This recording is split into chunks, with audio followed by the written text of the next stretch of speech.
আসসালামু আলাইকুম। Advanced learning একাডেমির পক্ষ থেকে সবাইকে জানাই অনেক অনেক শুভেচ্ছা ও অভিনন্দন। সুপ্রিয় নবম ও দশম শ্রেণীর শিক্ষার্থীরা, আজ সমাধান করব তোমাদের গণিত বইয়ের অনুশীলনী 17 অর্থাৎ পরিসংখ্যান এই অধ্যায়ের উদাহরণ 3। এটা দেওয়া আছে তোমাদের গণিত বইয়ের পৃষ্ঠা 329। উদাহরণ 3 দেখো দেওয়া আছে, কোনো স্কুলের দশম শ্রেণীর 60 জন শিক্ষার্থীর ওজনের গণসংখ্যা নিবেশন হলো নিম্নরূপ। ওজন কিলোগ্রাম, গণসংখ্যা এখানে আছে কি শিক্ষার্থীর সংখ্যা, অর্থাৎ এখানে 60 জন শিক্ষার্থীর ওজনের গণসংখ্যা নিবেশন দেওয়া আছে। তো এখান থেকে আমাদেরকে দুইটি অঙ্ক সমাধান করতে হবে। ক নং প্রশ্নে আছে গণসংখ্যা নিবেশনের আয়তলেখ আঁকো, আর খ নং প্রশ্নে আছে আয়তলেখের গণসংখ্যা বহুভুজ আঁকো। তো আমরা এই একটি সারণী তৈরি করব। একটি সারণী থেকে আমরা আয়তলেখ এবং গণসংখ্যা বহুভুজ দুইটাই আমরা অঙ্কন করব। তো আমরা মূলত দুইটি চিত্র অঙ্কনের জন্য আমরা একটি সারণী প্রস্তুত করব। প্রশ্ন দেখো, ওজন কিলোগ্রাম, এখানে আমরা ঘর নেব কয়টা? ওজন কিলোগ্রামের জন্য 1 2 3 4 5টি ঘর নেব, আর গণসংখ্যার জন্য ঠিক 5টি ঘর নেব। এই দুইটা তো আমাদের দেওয়াই আছে।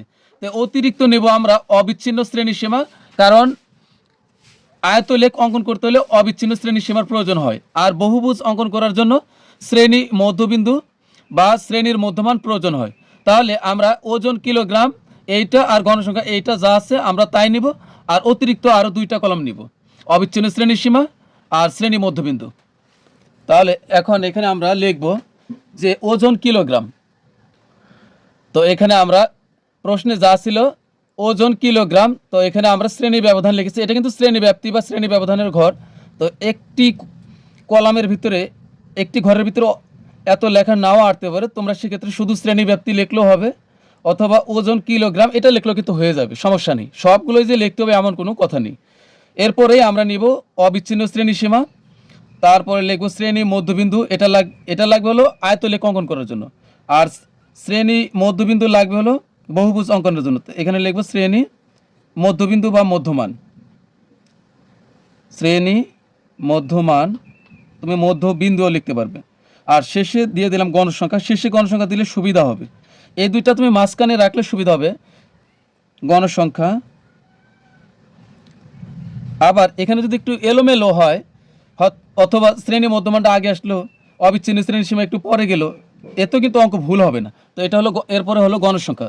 তো আমরা শ্রেণী ব্যবধান, ওজন, কিলোগ্রাম যা আছে আমরা তাই বসাবো। এখান থেকে দেখে দেখে, প্রশ্নের থেকে দেখে বসাবো। এখানে আছে কি এই 46 থেকে 50, 46 থেকে 50, 51 থেকে হলো 55, তারপরে হলো এখানে হলো 56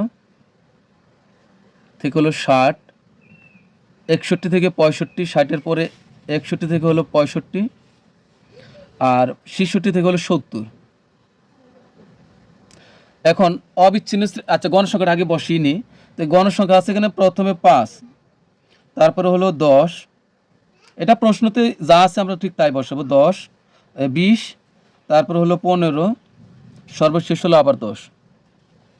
তো এখন অবিচ্ছিন্ন শ্রেণীসীমা, তো তোমরা অনেক সময় জানতে চাও যে অবিচ্ছিন্ন শ্রেণীসীমা কি।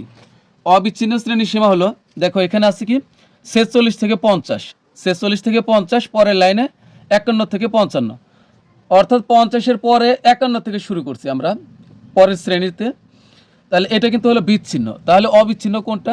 অবিচ্ছিন্ন দেখো উদাহরণস্বরূপ এখানে দেখো, শ্রেণী ব্যাপ্তি সাধারণত দুই ধরনের, একটি হলো বিচ্ছিন্ন শ্রেণী ব্যাপ্তি, আর একটি হলো অবিচ্ছিন্ন শ্রেণী ব্যাপ্তি বা অবিচ্ছিন্ন শ্রেণীসীমা।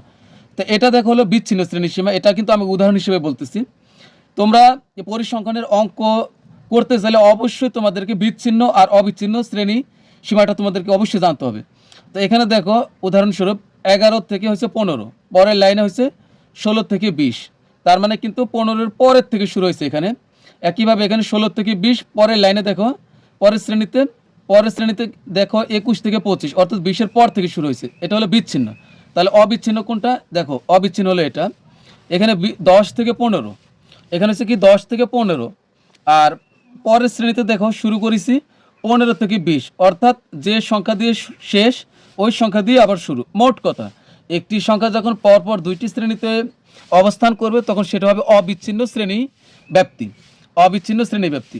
দেখো এখানে 20 থেকে 15 থেকে 20, পরের শ্রেণীতে আবার 20 থেকে 25, আবার পরের শ্রেণীতে দেখো 25 থেকে 20 থেকে 25, তার নিচের শ্রেণীতে 25 থেকে 30। তার মানে একটি সংখ্যা পরপর দুইটি শ্রেণীতে অবস্থান করতেছে। তাহলে একটি সংখ্যা যখন পরপর দুইটি শ্রেণীতে থাকবে তখন সেটা হলো অবিচ্ছিন্ন শ্রেণী ব্যাপ্তি বা অবিচ্ছিন্ন শ্রেণী সীমা। এখানে দেখো 11 থেকে হলো 15, 15-এর পরে এক বিরতি দিয়ে 16 থেকে শুরু হয়েছে। তার মানে এখানে রেস্ট বা বিশ্রাম আছে, তাই এটা হলো বিচ্ছিন্ন শ্রেণী সীমা, আর এটা হলো অবিচ্ছিন্ন শ্রেণী ব্যাপ্তি, এটা বিচ্ছিন্ন শ্রেণী ব্যাপ্তি। তো এখন আমরা এখন এটা আমরা পূরণ করব অবিচ্ছিন্ন শ্রেণী সীমা। এখন অবিচ্ছিন্ন শ্রেণী সীমা আমরা কিভাবে তৈরি করব? খুব সহজ। এখানে যা থাকবে এটার থেকে আমরা 0.5 বাদ দিব, আর এটার সাথে আমরা 0.5 যোগ করব। এখানে দেখো 46 আছে, তো এখান থেকে যদি আমরা 0.5 বিয়োগ করি, অর্থাৎ হাফ বিয়োগ করব আমরা। দেখো 46 বিয়োগ এই 0.5, 46 বিয়োগ 0.5 বিয়োগ করলে কত হবে? 45.5। তো এখানে আমরা 45.5 হবে, এখানে লিখবো 45.5, আবার এই 0.5 পরেরটার সাথে আমরা যোগ করে দিব, তাহলে এখানে হবে 50.5। তাহলে কিন্তু কোনো পরিবর্তন নাই, এখানে হাফ বিয়োগ, এখানে 0.5 বিয়োগ করেছি, আবার এখানে 0.5 যোগ করেছি, তার মানে কোনো পরিবর্তন নেই, যা ছিল তাই হয়েছে। এরপরে এখানে আছে 51, 51 থেকে হাফ বাদ দিলে হবে 0.5, যে কথা হাফ কিন্তু একই কথা। তো 51 থেকে 0.5 বাদ দিলে হবে 50.5, আর এখানে হবে কত? 55.5। এখানে হবে 56 থেকে হাফ বাদ দিলে হবে 55.5। এখানে হবে কত? 60.5। এখানে 61 থেকে আমরা 61 থেকে হাফ বাদ দিলে হবে কত?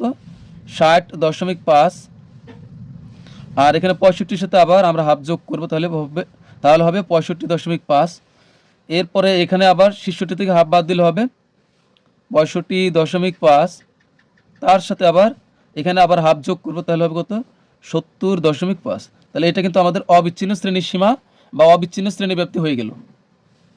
এরপরে হলো আমরা শ্রেণী মধ্যমান বের করব। তোমরা অনেকে জানতে চেয়েছো শ্রেণী মধ্যমান, অনেকে বের করতে পারো না, তবে সবাই না। তো শ্রেণী মধ্যমান বের করাটা খুবই সহজ।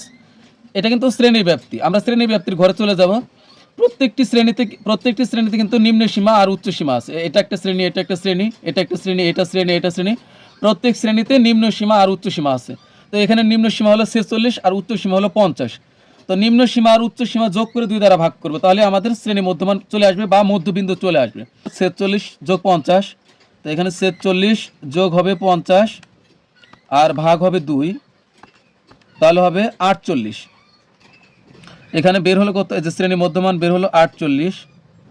এরপরে হলো 51 আর আমরা 55 যোগ করব। 51 যোগ হলো 55, তাহলে হবে 106।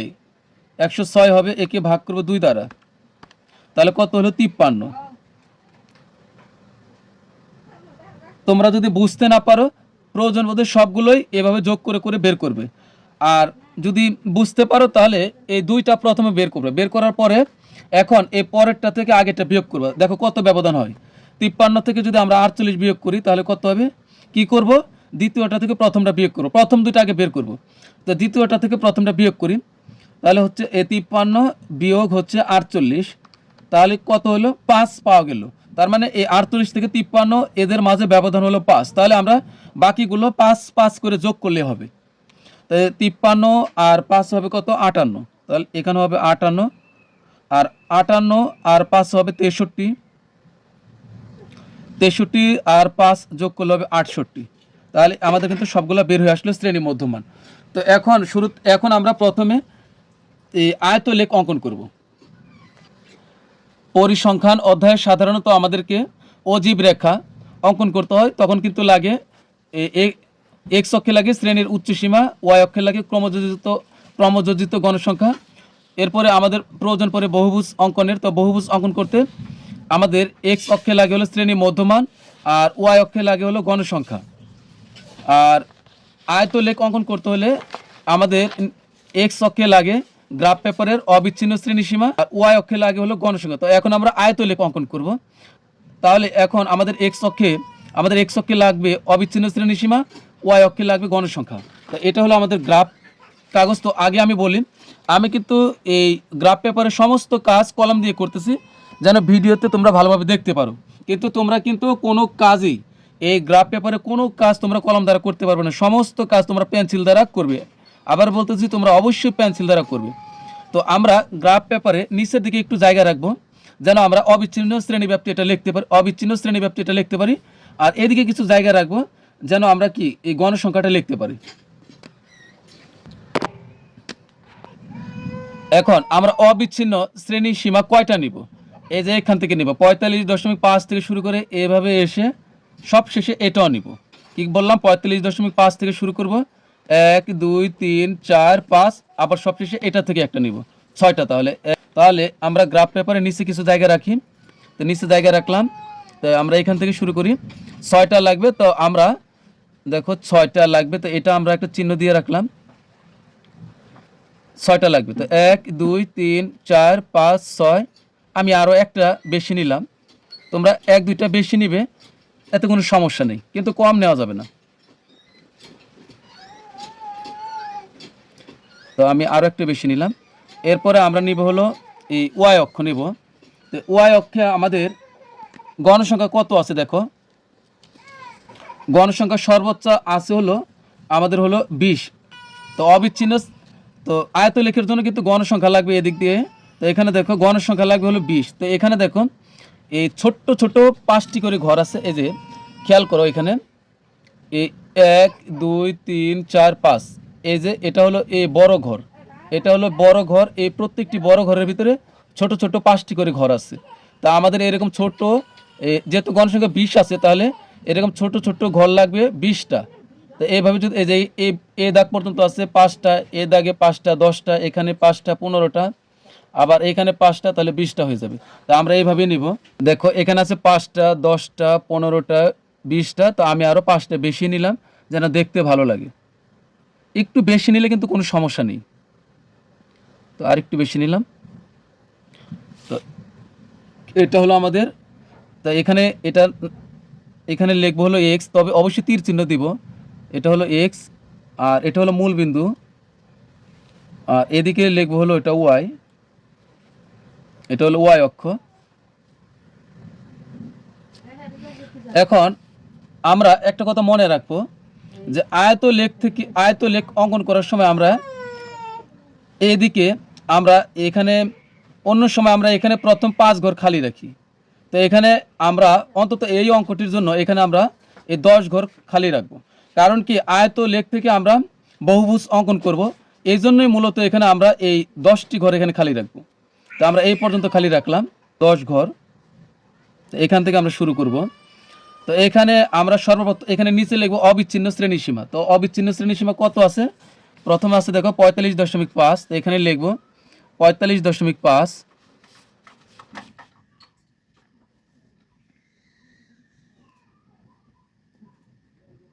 তারপরে হলো 50.5, তারপরে 55.5, তারপর হলো 60.5, তারপর হবে হচ্ছে 65.5, 70.5। তো এটা হলো আমাদের অবিচ্ছিন্ন শ্রেণীসীমা। আর গণসংখ্যা তা আমরা লিখি কত পর্যন্ত, 8 দেখি। তো এখানে হলো এটা হলো 5, আর এটা হবে 10, এটা হবে হলো 15, এটা হলো 20, তারপরে এটা হলো 25 না, এরপরও লিখছি, এটা কোনো সমস্যা নেই। আমরা সাধারণত বহুভুজ, অজীব রেখা, আয়তলেখ অঙ্কনের জন্য কিন্তু আমরা এই যে এখান থেকে এই 5 ঘর আমরা খালি রাখি, পরে এটা ছেদ চিহ্ন দিই। কিন্তু আমরা এই একটি গ্রাফ পেপারের ভিতরে আমরা প্রথমে আয়তলেখ অঙ্কন করব, এরপরে আমরা আবার বহুভুজ অঙ্কন করব। এই জন্য মূলত আমরা এখানে এই 5 ঘর 1 2 3 4 5, এই ছোট 5টি ঘর, এরপরে আবার 5টা ঘর আমরা খালি রাখবো শুধুমাত্র এই অঙ্কটির বেলায়। যদি আমরা শুধু আয়তলেখ অঙ্কন করতাম সেক্ষেত্রে কিন্তু শুধুমাত্র এই পর্যন্ত আমরা খালি রাখতাম এবং এখানে ছেদ চিহ্ন ব্যবহার করতাম। যেহেতু আয়তলেখ থেকে বহুভুজ অঙ্কন করব এই জন্যই আমরা এখান থেকে শুরু করব। তো এখন নিচে আমরা বসালাম কি অবিচ্ছিন্ন শ্রেণীব্যাপ্তি, আর এদিকে হলো গণসংখ্যা। তো এগুলো আমরা লিখে দিব, আমরা নিচে এভাবে লিখে দিব অবিচ্ছিন্ন শ্রেণীসীমা, আর এদিকে লিখে দিব হলো গণসংখ্যা। তো এখন আমরা বসাই। তো এখন আমরা গ্রাফ পেপারে অবিচ্ছিন্ন শ্রেণীসীমা এবং গণসংখ্যাগুলো স্থাপন করব। তো এখানে আমাদের অবিচ্ছিন্ন শ্রেণীসীমা প্রথম কত আছে? অবিচ্ছিন্ন শ্রেণীসীমা প্রথমে আছে 45.5 থেকে 50.5। তো এখানে গণসংখ্যা কত আছে? গণসংখ্যা আছে 5। তাহলে এটা আমরা এখন ছক কাগজে উপস্থাপন করব। এই বরাবর আমাদের গণসংখ্যা লাগবে হলো 5। এই যে এটা হলো গণসংখ্যার 5। তো এই বরাবর তো 1 2 3 4 5, এই যে এটা কিন্তু এই এই যে এখানে কিন্তু 5টা আছে, এখানে এই যে বড় দাগ এখানে কিন্তু 5টা আছে। এই যে 1 2 3 4 এই 5। তো এখানে এখন আমরা এখান থেকে এই পর্যন্ত আমরা আয়তলেখ অঙ্কন করে ফেলবো। এটা তোমরা এগুলো স্কেল দ্বারা করবে।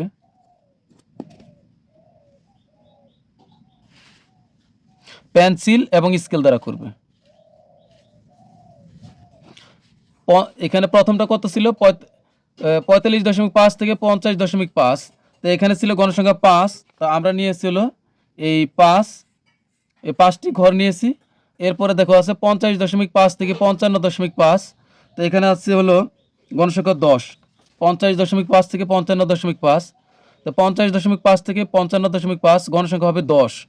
তো এ পর্যন্ত হলো 5, এ পর্যন্ত হলো 10।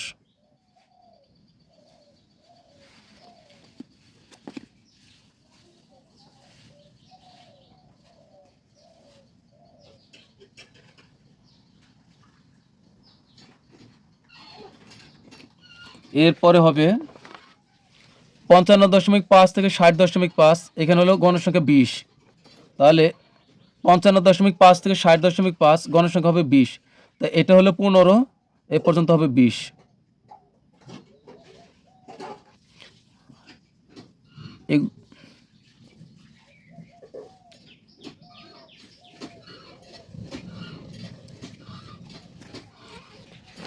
এরপরে দেখো আসছিল 60.5 থেকে 65.5 হবে গণসংখ্যা 15। তো 60.5 থেকে 65.5, তো এখানে হচ্ছে 15, এই যে এই 15 এ পর্যন্ত।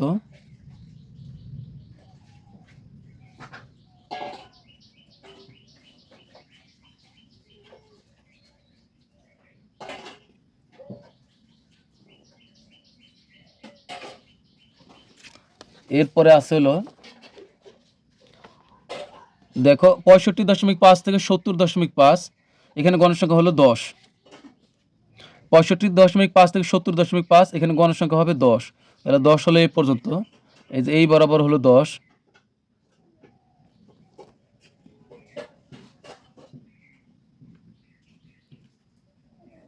আমাদের কিন্তু আয়তলেখ আঁকা সম্পূর্ণ হয়ে গেছে। তো এখানে আমরা এই ছেদ চিহ্ন ব্যবহার করব। তো এখন আমরা বিবরণ দিব। আয়তলেখ অঙ্কন করা শেষ, এখন আমরা বিবরণ দিব। আয়তলেখ অঙ্কনের বিবরণটি আমরা এইভাবে দিব। যেহেতু এটা ক নংয়ে আছে, প্রথমে আয়তলেখের কথা, যেহেতু ক নং প্রশ্নে আয়তলেখ অঙ্কনের কথা বলা হয়েছে, তা এখানে আমরা লিখব এইভাবে। ছক কাগজে এক্স অক্ষ বরাবর প্রতি এক ঘরকে, দেখো এই ছক কাগজে এক্স অক্ষ বরাবর প্রতি এক ঘরকে অবিচ্ছিন্ন শ্রেণী সীমার 1 একক ধরে এবং ওয়াই অক্ষ বরাবর প্রতি এক ঘরকে গণসংখ্যার 1 একক ধরে আয়তলেখটি আঁকা হয়েছে।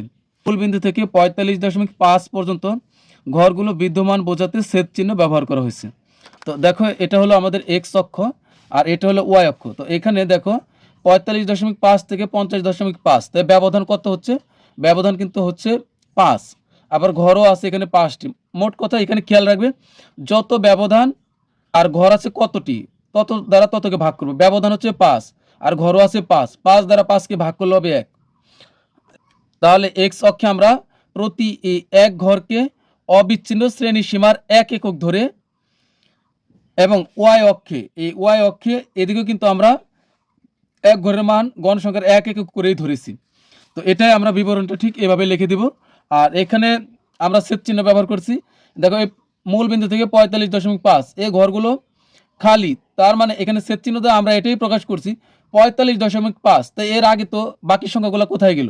বাকি সংখ্যাগুলো মূলত এই মূলবিন্দু থেকে এই 45.5 এর ভিতরেই এই 45 আগের সংখ্যাগুলো এখানে অবস্থান করতেছে, এটাই আমরা ছেদ চিহ্ন দ্বারা প্রকাশ করছি। তো এখন আমরা বহুভুজ অঙ্কন করব। তো এখান থেকে তো দেখো বহুভুজ অঙ্কন করাটা সহজ। এখানে আমরা আয়তলেখ থেকে এখানে বহুভুজ অঙ্কনের জন্য আমাদের লাগবে হলো শ্রেণী মধ্যমান। তো শ্রেণী মধ্যমান আমরা বসাবো এখানে। দেখো 45.5 থেকে 50.5।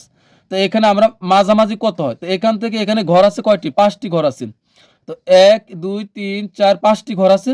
তো আমরা অর্ধেক নিব। তো আমরা মধ্যবিন্দুগুলো উপস্থাপন করব এই 45.5 থেকে 50.5 এর মাঝখানে আমরা এই 48 শ্রেণী মধ্যমানকে আমরা উপস্থাপন করব। কেননা 45.5 আর 50.5 এর মাঝখানে কিন্তু 48 হয়, এর মধ্যবিন্দু কিন্তু 48 হয়। কীভাবে হয় দেখো, এই 45.5 যোগ যদি করি আমরা এই 50.5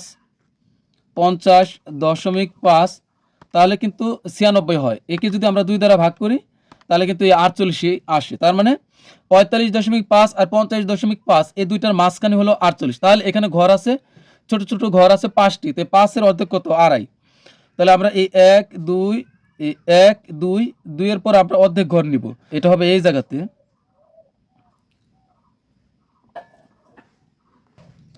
তো আমরা এই মাছ এই যে আয়তগুলো আছে এদের মাঝখানেই আমরা চিহ্ন দিব। এরপরে এই যে এখানকার দেখো, এটারও আমরা এখানে মাছ বিন্দুতে করব, এছাড়া আর কিছুই না। তো এখানে আছে কত? 5। তাহলে এই 1 ঘর 2 ঘর এই হলো 2.5, এই মাঝখানে দিব আমরা।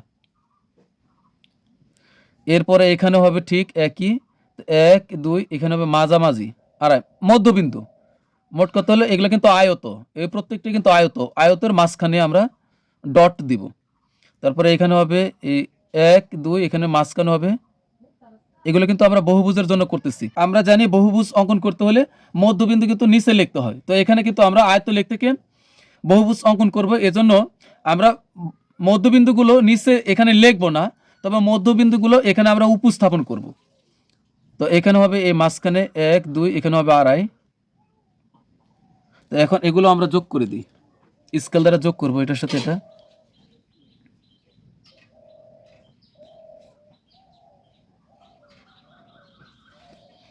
এরপরে হবে এটার সাথে হবে এটা।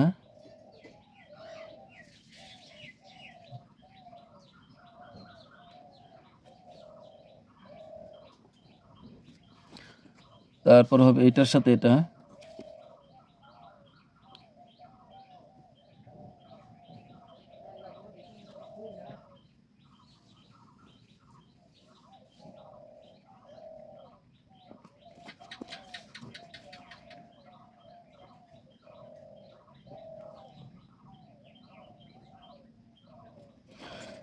এখন এখন আমরা যে কাজটি করব, তো এই দিক দেখো প্রত্যেকটা কিন্তু আমরা 2.5 করে আসতেছে।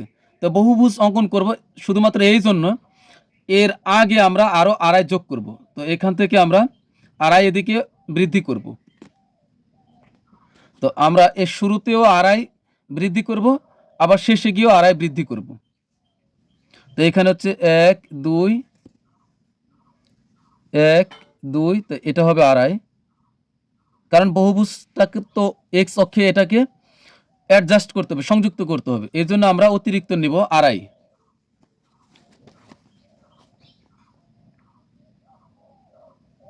বহুভুজ হলো একটা পাহাড়ের মতো।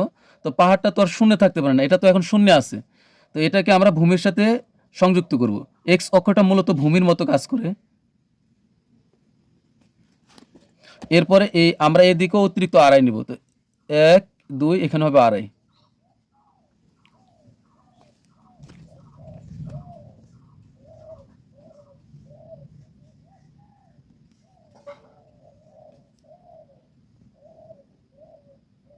তো আমাদের কিন্তু আয়তলেখ থেকে বহুভুজ অঙ্কন করা হয়ে গেল। এবার আমরা আয়তলেখ থেকে যে বহুভুজ অঙ্কন করেছি তার আমরা বিবরণ দিব। অতিরিক্ত অংশটুকু আমরা আমরা পরিপূর্ণ করে দিলাম, এগুলোর তো প্রয়োজন নাই। তো এখন আমরা আয়তলেখ থেকে যে বহুভুজ অঙ্কন করেছি তার বিবরণ দিব। তো বিবরণটি ঠিক এভাবে দিব। তো এটা যেহেতু খ নং প্রশ্নের উত্তর, তো আয়তলেখ আমরা লিখব আয়তলেখ থেকে বহুভুজ অঙ্কন। আয়তলেখ হতে গণসংখ্যা বহুভুজ আঁকার জন্য আয়তলেখের আয়তসমূহের ভূমির সমান্তরাল বিপরীত বাহুর মধ্যবিন্দু সমূহ নির্ধারণ করা হয়েছে। চিহ্নিত মধ্যবিন্দুগুলো রেখাংশ দ্বারা যোগ করে গণসংখ্যা বহুভুজ আঁকা হয়েছে। তো এখানে কি আয়তলেখ হতে গণসংখ্যা বহুভুজ আঁকার জন্য আয়তলেখের আয়তসমূহ। তো এখানে আয়ত কোনগুলো, এটা একটা আয়ত, এটা একটা আয়ত, এই প্রত্যেকটাই কিন্তু এক একটি আয়ত। আর আমরা সম্পূর্ণ চিত্রটি মিলায় হলো আয়তলেখ। আয়তলেখ আর আয়ত কিন্তু এক জিনিস নয়। সম্পূর্ণ চিত্রটি মিলিয়ে হলো এটা আয়তলেখ, আর এই প্রত্যেকটি এক একটি হলো আয়ত। তো এখানে কি বলছে, আয়তলেখ হতে গণসংখ্যা বহুভুজ আঁকার জন্য আয়তলেখের, অর্থাৎ এই আয়তলেখের আয়ত সমূহের ভূমির সমান্তরাল, এটা ধরো একটা আয়ত, এই আয়তর ভূমির সমান্তরাল বিপরীত বাহু কোনটা, এই যে এটা হলো ভূমির সমান্তরাল বাহু, আর তার বিপরীত বাহু হলো এটা। তো এই বাহুর বিপরীত বিন্দুগুলো চিহ্নিত করা হয়েছে বা নির্ধারণ করেছে। এরপর এই চিহ্নিত বিন্দুগুলো রেখাংশ দ্বারা, এই যে এই রেখাংশ দ্বারা যোগ করে গণসংখ্যা বহুভুজ আঁকা হয়েছে। তো আমরা ঠিক এভাবে বিবরণটি দিয়ে দিব। তো প্রিয় শিক্ষার্থীরা, আজকের মতো আমাদের ক্লাস এখানে শেষ। সবাই ভালো থাকবে, সুস্থ থাকবে। আল্লাহ হাফিজ।